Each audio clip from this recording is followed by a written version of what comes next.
So we have 3 motors and control box all working flawlessly. We can put these onto our vehicles without concern as to they're not going to work for us later. Okay. Okay, step 1. Let's bring our frames and put them in front of us. Okay, and it works best if you put the back of the vehicle facing you forward like that. Perfect. All right. Now our orange motor is our vertical thruster. Okay. Our blue one, B-L-U-E, 4 letters, goes on the L-E-F-T side of the vehicle. Also called the port, P-O-R-T, all even. The green is our starboard, which is odd, otherwise right, which is also odd. Odd. Okay. Now to mount these, we're using these zip ties. Okay. Now the zip ties roll around and into each other, and it's important to keep the textured side of the zip tie inside of the loop. Okay? Okay. So we're going to put the loop through, in your case, the bottom 2 set of holes, because you put the turning adjustment hole at the top. Like we said, you could put it top or bottom as long as it was consistent. Okay. In your case, you have your adjustment screw or adjustment hole On the at the bottom. Now, the way we make those adjustments is we put the screwdriver through that hole, and now we can turn that to adjust the angles that the motors are on. Didn't matter which way it went. When That's put right. Together. So we can move it now. So if you want to, you can adjust those now. You're going to put your zip ties around and zip tie your motors to the frames. All the time going in from the back of the vehicle and then to where the motors are going to go, so that your tether will always come out the back of the vehicle. Okay. Okay? Now, does it matter if the motors are on the inside or the outside? It really doesn't. Okay. There are schools of thought on here, and this is probably the most contentious issue among sea perch builders. Do you want the motors on the inside or do you want them on the outside? We've had long philosophical debates on this. I like my motors on the outside. It makes the vehicle more maneuverable. A lot of people put them on the inside because it's more protected. So the props are less likely to hit other things, but they're not as zippy. Okay. So make it a personal decision of your own, and then go ahead and mount your motors where you would like them. So this is where the motor will mount. The motor will mount where the loop ends up being. And this is the back. This is the back of the The vehicle, propeller's on the side. and you want the propeller on the back side of the vehicle. Okay? This one's okay to go.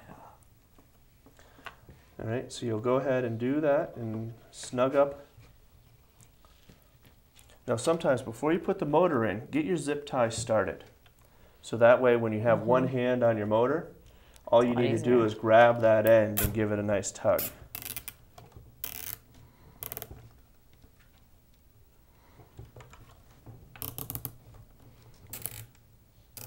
Can I use the screwdriver, please? Yes, you may.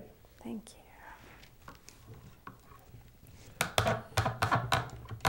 I'm going to go with outside.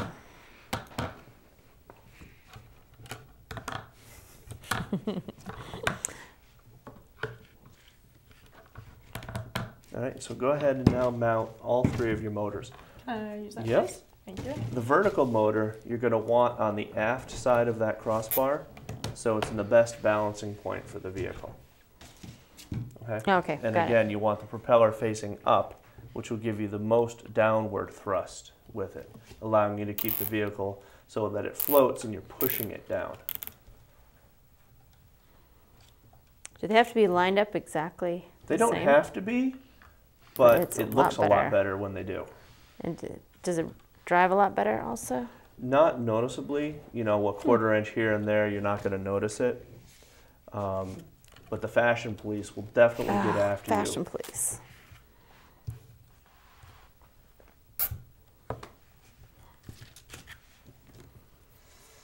Now, I believe, Fiona, we mentioned the part where we're going to want to bring the motors in from the back of the vehicle, right? And then into position. And you know what happens if you don't do that? What you have is your tether out the side of the vehicle. Ah, yes. Oh. Okay? Now, There are a few ways to solve this. I can still pull mine through. Okay? If this was loose enough, which it is, we can pop the motor out and just shift it around. Okay. Okay?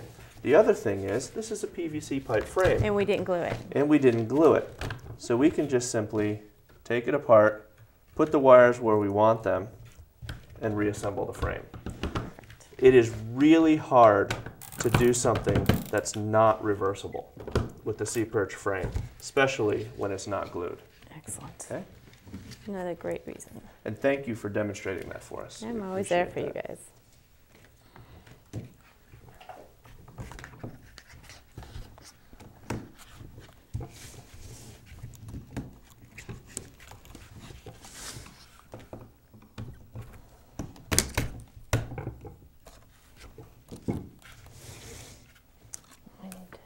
Okay, screwdriver. Screwdriver, please. Yep. Screwdriver.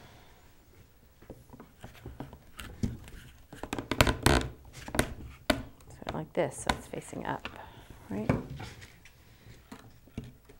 Like that.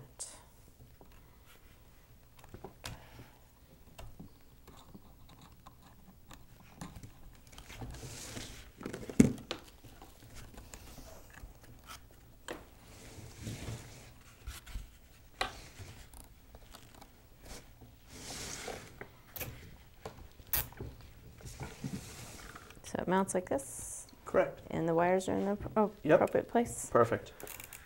Okay.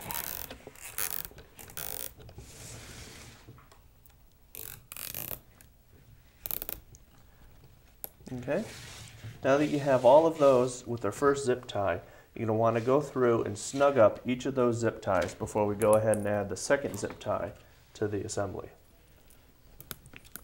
Okay. And a good process for tightening these, and yours being on the outside, will be very easy to do. All right, is you can pull it down and then lift it up, and it will ratchet just a little bit. Okay. So you can do that just 1 or 2 times, and you'll see you get nice and snug. You don't want to crush anything, but just a little bit of wiggle on that will make sure that you have a nice firm grab on those motors, and they're not going to go shooting off into space when you go fire this thing up.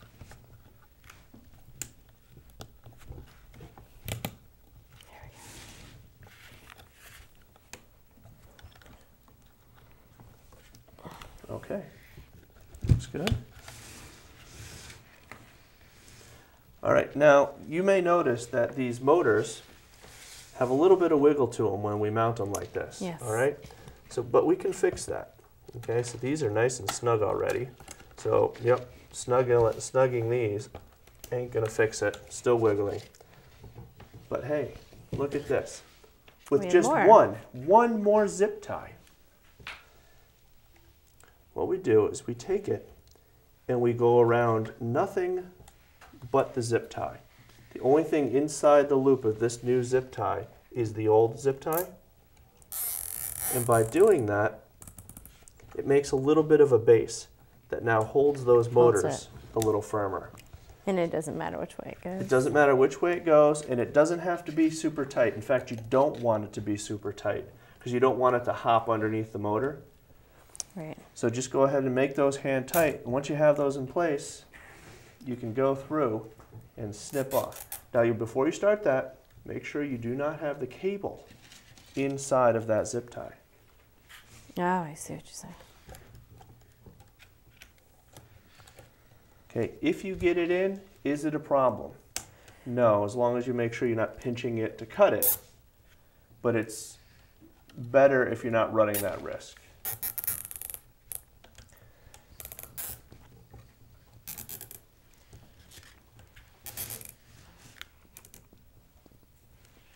A friend of mine once told me there is no wrong way to build a sea perch. And right after he said that, a young adult came up to him and said, "Well, how about this?" And he said, "Now I've been corrected." But there really is a lot of ways to configure your sea perch to make it your own. This is a configuration, a way to put it together. You can always change it around to see how it works differently. You know, put your motors on the outside and the inside. Put that thruster on the front, on the back. change the height or lengths of different parts. It's all different ways to build the same vehicle. And all of those ways make them slightly different, some cases better, in some cases maybe less better. That's better. All right, so now go ahead and either grab the scissors or the wire snips and cut off all your loose tails.